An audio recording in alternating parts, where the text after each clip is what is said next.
Hi there again, YouTube. I'm going to be talking quickly and quietly because my baby is sleeping. And we need to catch up on that. But anyways, I have been meaning to get to this one for a few days now. But we ended up going to an impromptu Vegas trip. It was a fun little date night. We watched my brother perform. We got stuck in traffic for 4 hours. We won some money on what was the machine that we were on? It wasn't Ghostbusters. Ooh, it'll come back to me later. We were on some machine. Oh, The Simpsons. If anybody doesn't know, my husband Nolan, he's a giant Simpsons fan, so that was special. Anyways, to the list, quickly. My last video, part 1 to this one, so this is a part 2. Part 1 was about, it was called How to Get Out of a Funk. And it was focused more on, like, the mentality of it and how to use, kind of mental tricks to pull yourself up and out.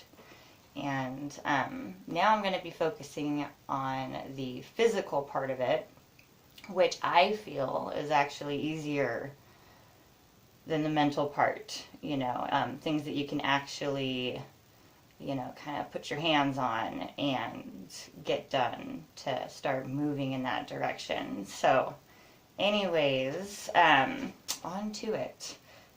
One of the first things that you can do, and you're going to get annoyed with me because I bring this up in almost every video, but you can drink more water. After a trip to Vegas, I can tell you how important that is. Drink your water. Next, eat food that is good for you. And you know what crap is. You do. You just, give yourself credit on that one. You know when you're not eating good and when you are. You know what your body likes and what it doesn't. If not, start paying really close attention and it'll tell you. But anyway, so that's a big one. Is, eating good food, pay attention to that. And next is sleep. These all seem really obvious, but they're all things that we forget to do. It's kind of funny, we're kind of like big babies. If we get all grumpy and whiny and we're crying and then we wonder what's wrong and we don't look at the fact that, hey, maybe we need food or water or sleep. Could be that simple. And if it's, if you've knocked those out and it's on to keep, you're ready to move on and keep working in that direction. I'm just saying, don't worry about any of the rest of this list or even that whole other video until you get those 3 things down. And then you can start adding on the other things. Anyways, moving on. Make a short to-do list. Short is actually the key word here because I have a habit of making a to-do list that is, insanely long and completely impractical. And then when I get a 10th of the way through it, at the end of the day, I feel crappy about it. And, why didn't I get more done? Well, because I made it a completely unreachable goal. So, short list. Important things, really look at it. Take your time and decide what you're putting on this list because it's important.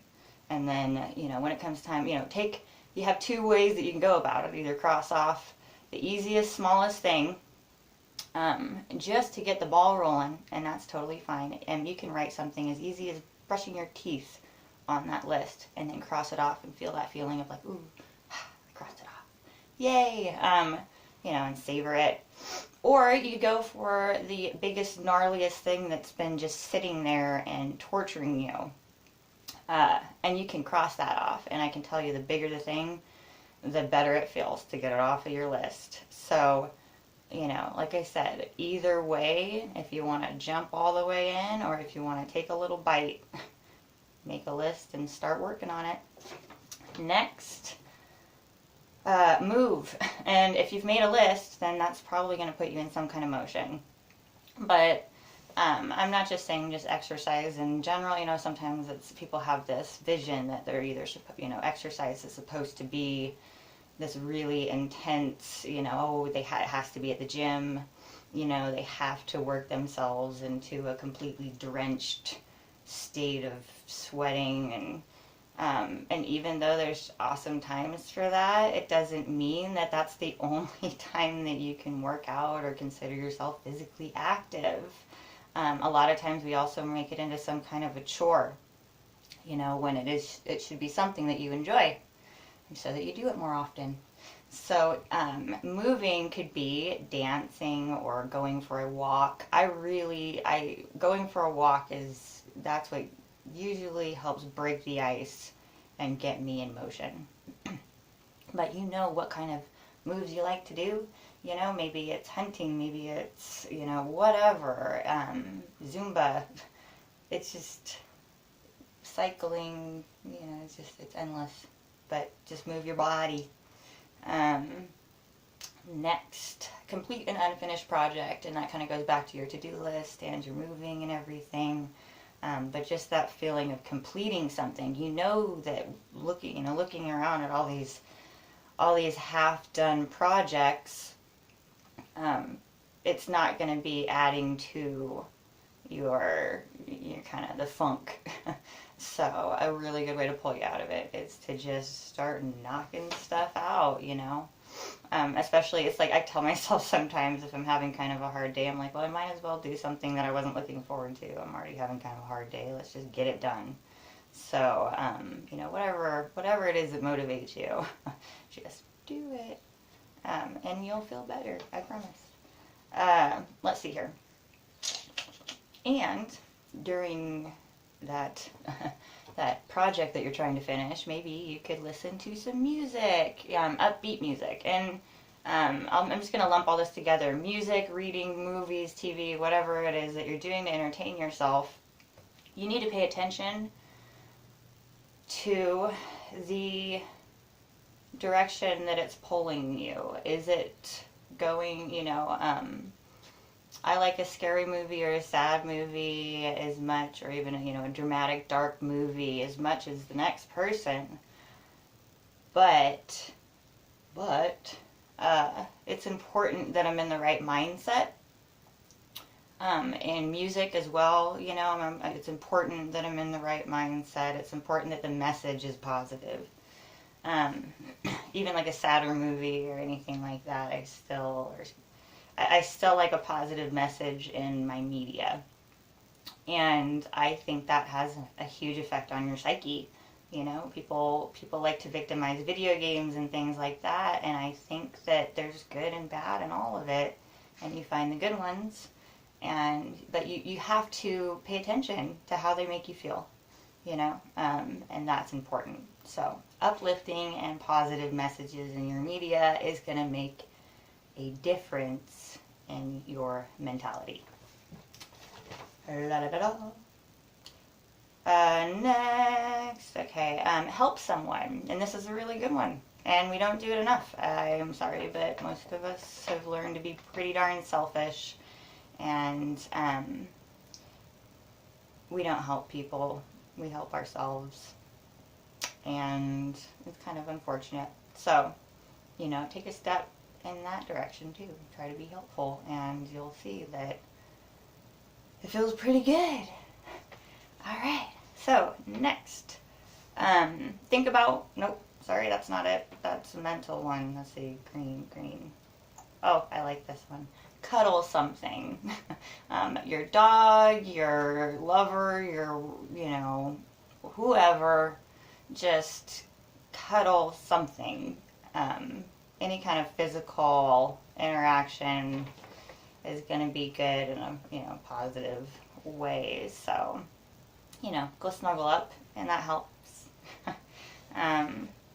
Alrighty, I think we're about to wrap it up. Getting into some of the really basic stuff would be just breathe. And a lot of times I forget to do that, and not realize that, oh yeah, I should be breathing right now. So just just focusing on your breath. There is something to that, and it is a very valuable tool if if you can really just breathe. So this is another kind of fun one.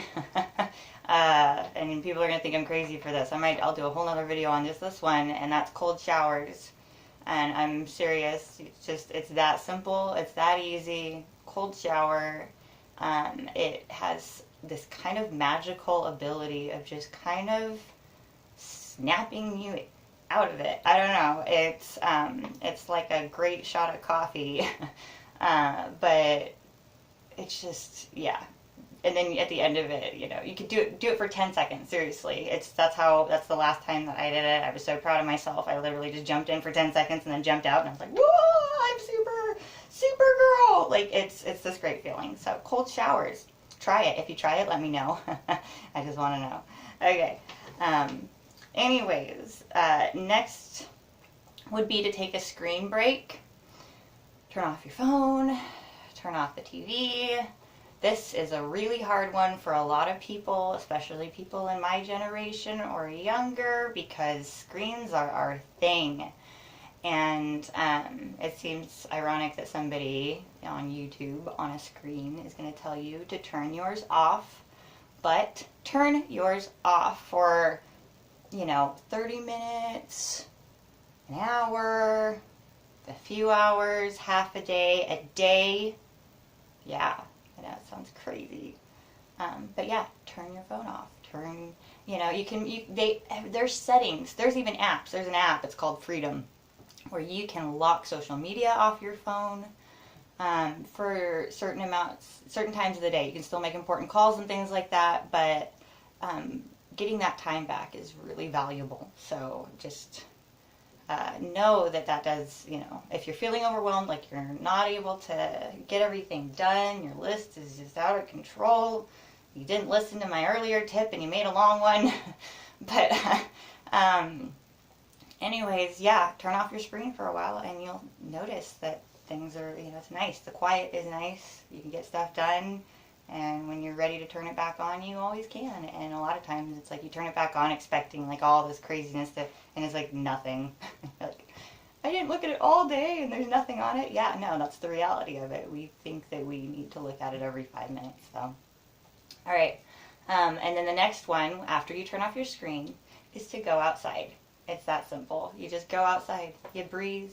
You go outside. You get some fresh air. You look at a tree. You look at a bird. You look at a cat, these things all help outdoors, fresh air. So do that, any of that, try any of them, and hopefully they help you feel better and get you out of your funk. And thank you very much, YouTube. I think I'm done, and I think my baby's still asleep, so I'm going to go and knock off my own to-do list. All right, bye-bye.